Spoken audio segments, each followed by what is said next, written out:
It is Durban Network. Sila Bridge sithe duze kwami uSanele umfoka Mavundla who's also a member of March and March. Sizokuthi senzani la ngiyabona ngathi niyaqoqisa kwenzala.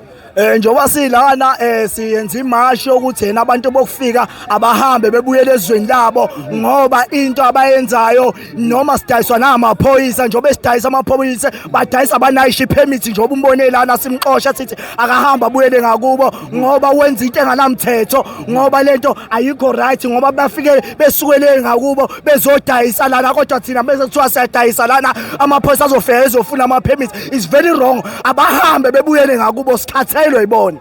ayimsebenza asitholi ivalelekile tu bona abantu abasebenzi ingane zakwethu odadewethu bahlele emakhaya mawuthi uyahamba emafemini kugcwele abantu bangaphandle emafemini bayasebenza ngenxa ukuthi bamukela nomliphi isente ngoba thina ehlala la eSouth Africa asuwamukela udode ufuseka lahamba ishanga nje kubi.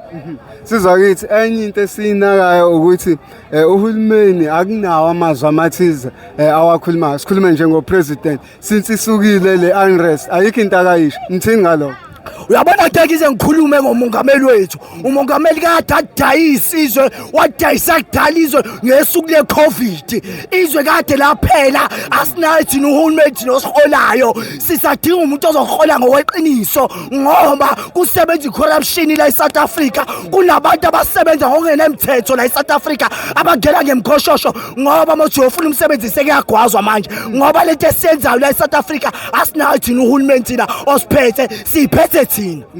Asikhulume ngenhlangano kakhulu ethenjwe abantu abasha EFF umongameli wayo uJulius Malema ulokesha umayelile ukuthi abamukele abantu bokuhamba ukuthini uPaula wa Ake ngize ngikhulumeke ngoMalema ke kakhulu uMalema nje uyiliqoki akazazi ukuthi uhamba ngaliphi isayida kukhona akufumbethe akuthola kulabantu bangaphandle ngoba kunje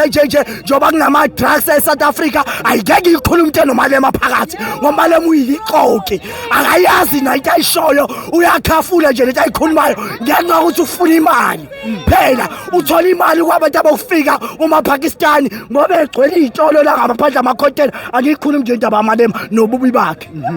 Ngisizwa yithi kusasa ukhuphulela ngoqokiwa ePoint ekuthini uPaula kwa. Uyabona njengoba kuyiwe ePoint ngijabula kakhulu ngiyajula ngasenhlizweni yami ngoba ingane zakithi odadewethu sebedayisana ngemzimba amaPoint ngenxa yabantu bofika angeke thina sebezulu sizinsizwa sekuthiwa sambe sokhotha lapha umuntu wesifazane sigobisa ikhanda ngoba thina sazi ukuthi ukhothamela indoda kuphela mase ukhothamela inkosi yakho awuhambi ukhotha noma ikuphi ngoba sesenza amanyala wokudoda ophuma umuntu wesifazane ifike nabantu bokufika ukuthi asikhothe